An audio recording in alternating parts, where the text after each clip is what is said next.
In a top-secret project, a band of bold engineers plots to build IBM's first personal computer. What we then had to do was persuade our bosses that it was okay to turn this over to a kid. And ends up designing a deal that transforms a scraggly college dropout into the world's richest man. Bill Gates sold IBM a product that he didn't own yet. It's the summer of 1980. On the campaign trail, Ronald Reagan embraces corporate America. Business is big, and no one is bigger than IBM, a colossal corporation officially known as International Business Machines.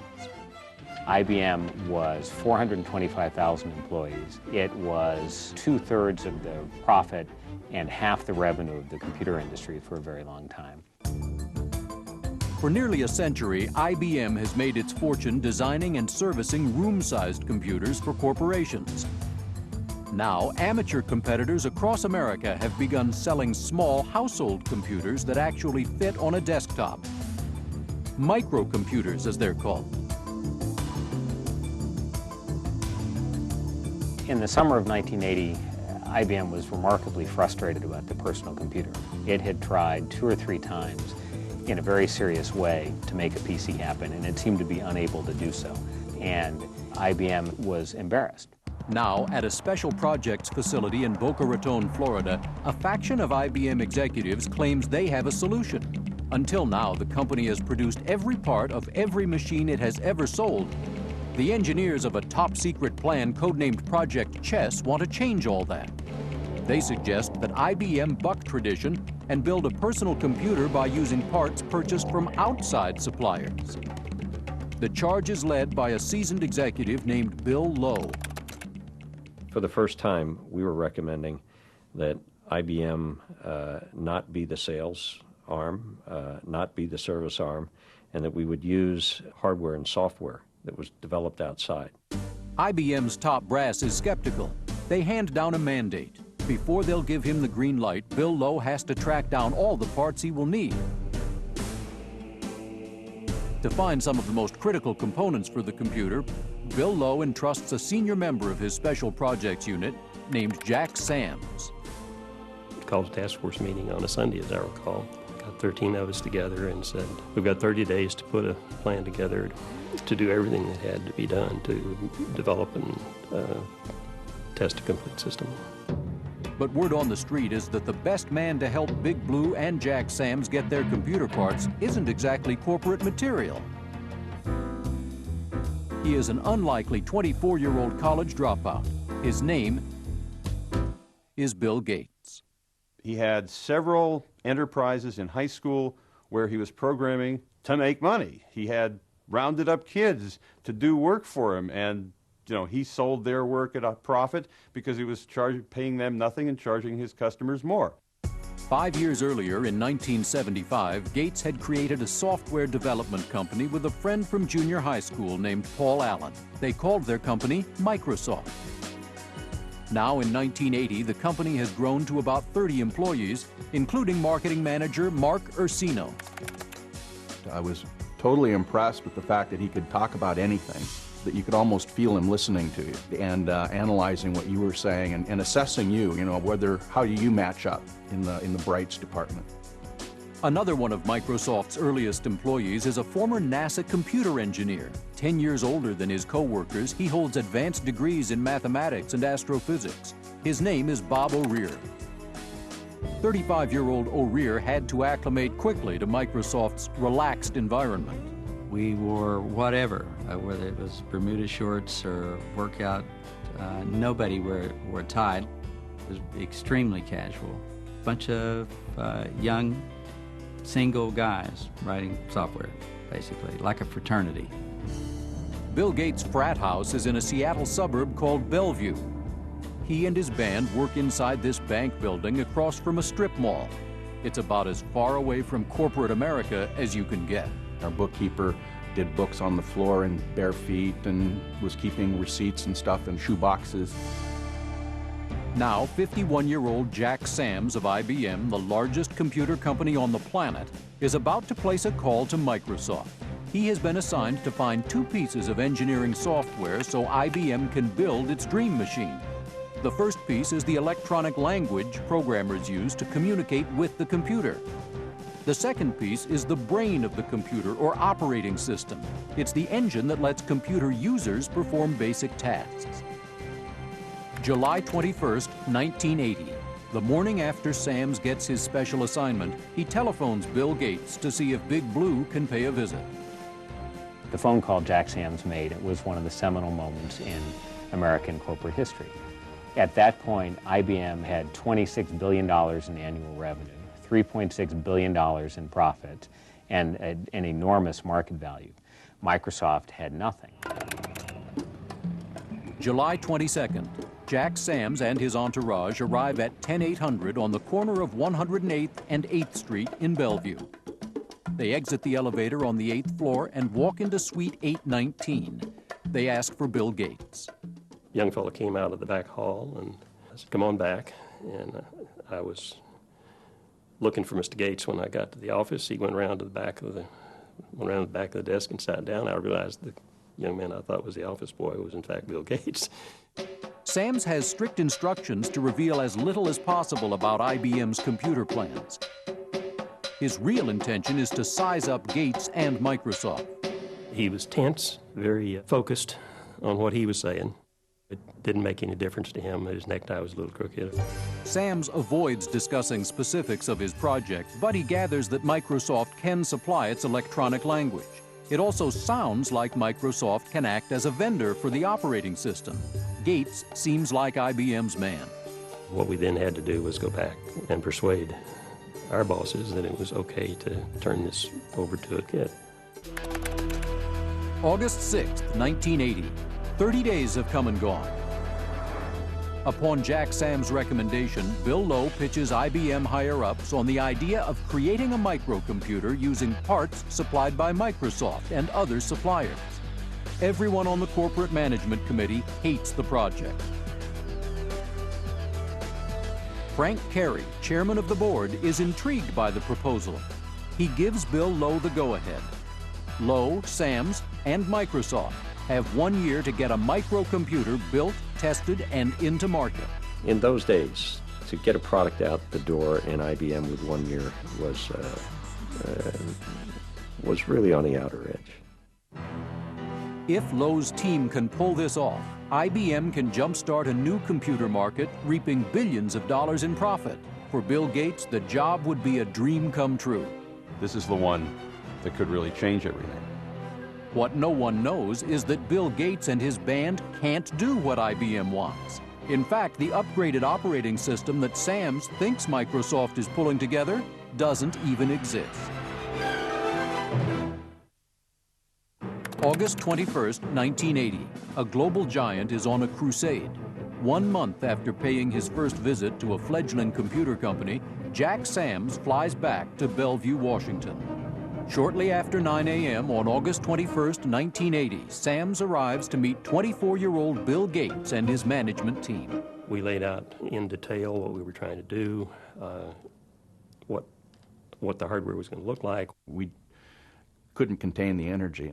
But the energy is quickly curbed by a major problem. Jack Sams wants to buy 2 computer components from Microsoft. Gates says Sams can have Microsoft's language software with no problem. But the second piece, the brain of the computer called the operating system, is much trickier. There's only one company, Gates suggests, that can provide it. Gates says his friend's company, Digital Research, near Monterey, California, is the only place that can produce IBM's upgraded operating system. Together, Gates and Digital Research's owner, Gary Kildall, can supply the parts IBM needs. Gates calls Kildall on the spot and arranges a meeting with IBM for the next day. As soon as the IBM folks left, Bill went absolutely nuts. We knew that a deal like that with IBM, if they got really serious about pushing their PC, would totally revolutionize what the company looked like. August 22nd, Jack Sams drives south along California's Highway 1 to Pacific Grove to meet with the owners of Digital Research. In this quaint Victorian home, the IBM project hits a huge hurdle. Digital Research won't sign IBM's one-sided non-disclosure agreement without knowing what IBM wants. IBM basically said, I can use anything you can tell me, You can't use anything I tell you. By the way, this meeting never happened. Digital Research refuses to cooperate, forcing the IBM team to leave empty-handed. A desperate Sams calls Bill Gates. We'd assumed we could get this, and our assumption was wrong. If you don't have an operating system for this computer, it's pretty much dead. Without an operating system, Sams tells Gates that Microsoft's deal with IBM is off.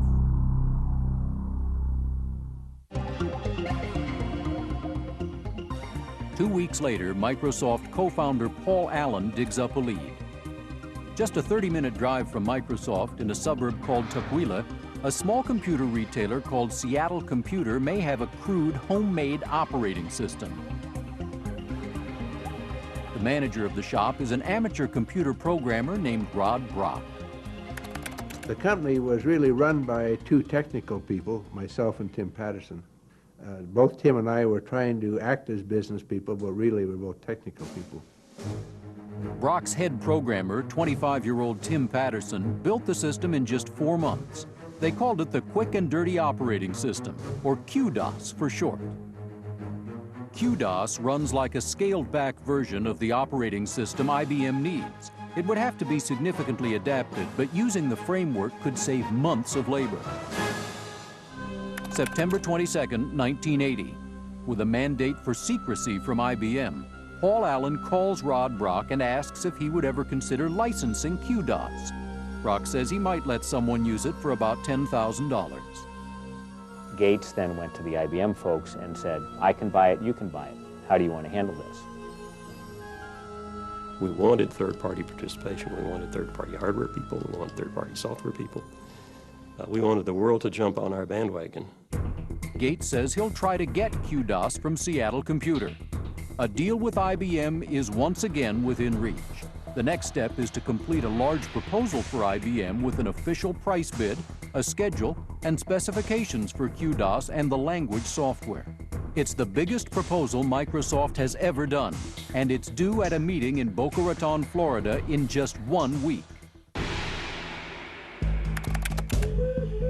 The evening before the proposal is due, Bill Gates, office manager Steve Ballmer, and head programmer Bob O'Rear rush to finish the details of their IBM proposal. We finished that proposal and we just ripped it out of the word processor, threw it in our briefcase and headed for the airport. At Microsoft, it was kind of a game to see who could get to the airport just in time. The winner was the guy who stepped on the airplane just as the door was closing. True to form, Gates, Ballmer, and Bob O'Rear are the last ones to board Delta's non-stop overnight flight to Miami. September 30th, Gates, Steve Ballmer, and Bob O'Rear touch down in Miami about 7 a.m. Their meeting starts at 10 o'clock, but they have a 2-hour drive ahead of them. Baggage claim, changing into rarely worn suits, and picking up the rental car mean every minute is critical in order to be on time at IBM. I changed into a suit, put on my tie, as did Steve. I can't even imagine what the reaction would be if somebody showed up without a necktie. Bill changed into the suit and discovered he didn't have a tie. These guys barely knew how to wear neckties. Decided it was important enough that Bill should have a tie. And so we drove over to the shopping center and went to the door, and it wasn't quite 10 o'clock, so they weren't open. They were petrified because they had to have neckties. So we waited for them to open, dashed into this clothing store and bought Bill a tie, and then quickly drove over to IBM offices in Boca. The Microsoft crew arrives at the IBM offices about 10:20 a.m., 20 minutes late. We're sitting around waiting for them. They showed up breathless and in full business attire. The IBM team lays out more research and their project deadlines. Gates soon realizes that he will have to wait until the next day to make a formal price bid on his work. And when he does, it won't be the plan that IBM expects. The next day, Bill Gates is prepared to make the pitch of a lifetime. Jack Sams, trying to be nice to Gates, pulled him aside and said, don't be afraid to ask for a lot of money. We know this is going to be more expensive than it probably should be. So if you want us to give $1 million for this, we'll give you $1 million for this. When Gates takes center stage to make his pitch, he surprises the IBM team. Gates doesn't want $1 million. What he wants is simple, just $400,000 to license his electronic language software called BASIC. He'll even throw in the operating system QDOS at no extra charge. But he has one hook. Gates had, the hard way, learned a couple of lessons that turned out to be very important. One is that you never take a lump sum payment for something. Gates insists that he be able to sell his language software and Seattle Computer's operating software to other computer manufacturers. And he'll take a royalty, $1 for every computer IBM sells. If it wants to do business with Gates, IBM has little choice but to accept his terms. After 2 days of meetings, Bill Gates emerges from Boca Raton with a verbal deal with the king of all computer companies. IBM paid little or nothing, but they had basically given Gates the right to print money by selling to lots of other companies. We were very jubilant over that and felt we had a grand opportunity. There's just one little detail Bill Gates has not addressed. Bill Gates, enterprising genius and programmer extraordinaire, has not actually signed a contract with Seattle Computer to use its operating system called QDOS. Bill Gates actually sold IBM a product that he didn't own yet. And Rod Brock at Seattle Computer may not agree to the terms Microsoft wants. And I said, wait a minute, you changed it. Changed the deal we talked about.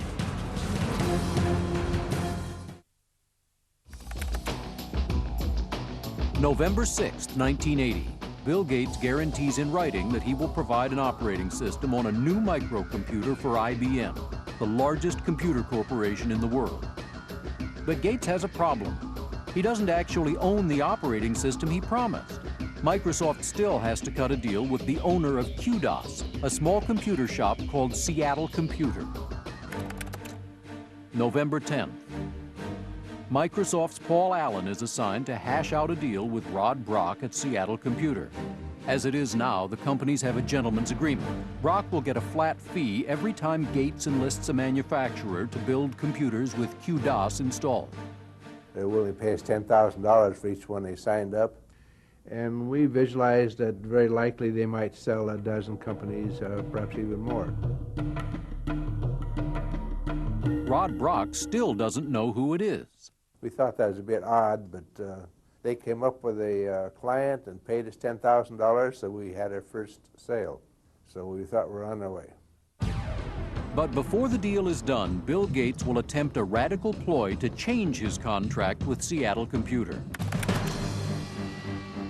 Meanwhile, in Bellevue, Washington, Microsoft programmer Bob O'Rear has a lengthy checklist of tasks in order to make the operating system run on a prototype microcomputer provided by IBM.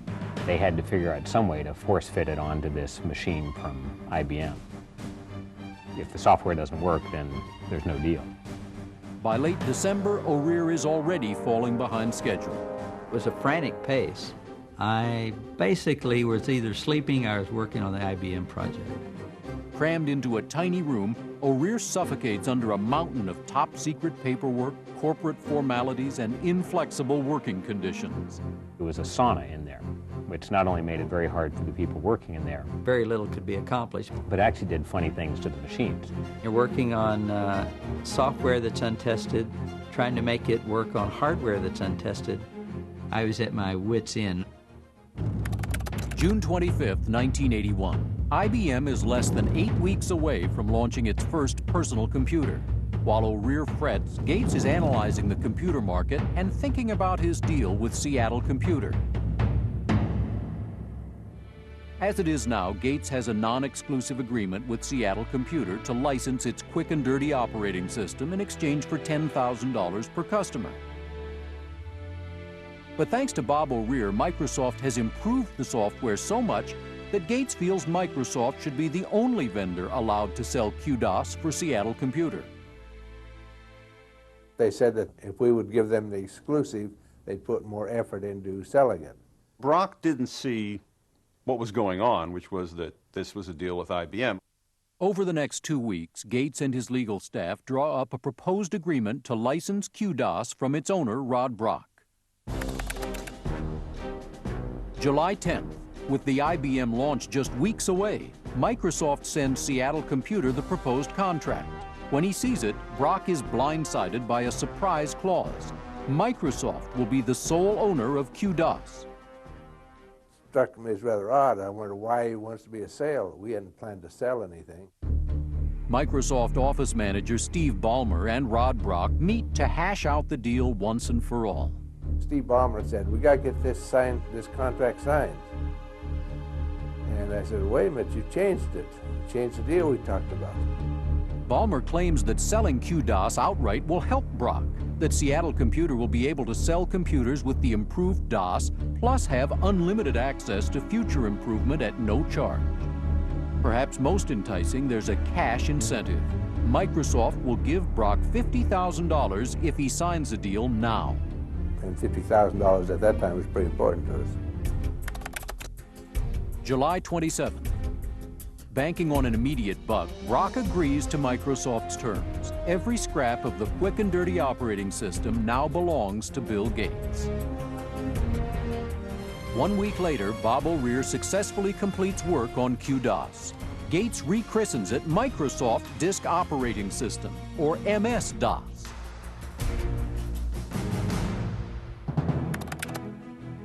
August 12, 1981. Just 2 weeks after Gates signed his deal for DOS, IBM launched its first personal computer. No one expected what happened next.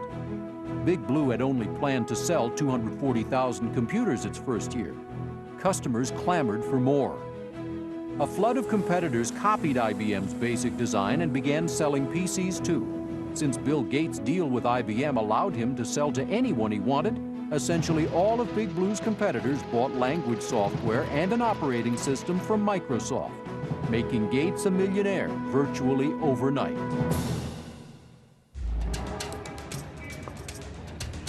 While Bill Gates continues to reign supreme over the computer software industry, the strategy that put him in power offers 3 important insights into deal-making tactics. First, defend your future options. While no one anticipates the real demand for the PC, Big Blue weakens its position in the computer market by not negotiating an exclusive agreement for DOS. At the time, IBM wasn't thinking all that far ahead. The line around IBM was that you don't have big problems in small markets, and they assumed the PC was going to be a small market. Rod Brock of Seattle Computer loses his once-in-a-lifetime opportunity to cash in on DOS when he lets Bill Gates dictate terms that leave him out in the cold, revealing a second principle: never undervalue your assets. They often thought that, gee, I should have tried to get an option for 1% of Microsoft stock. And I probably could have got it. Oh, I wish I'd been a bit smarter. One of the reasons I went back to the university and got a business degree. Lastly, after appropriating DOS, Bill Gates doesn't stop there. He transforms the asset into one of the most lucrative products in the world, a course of action that illustrates lesson number 3. Exploit fate.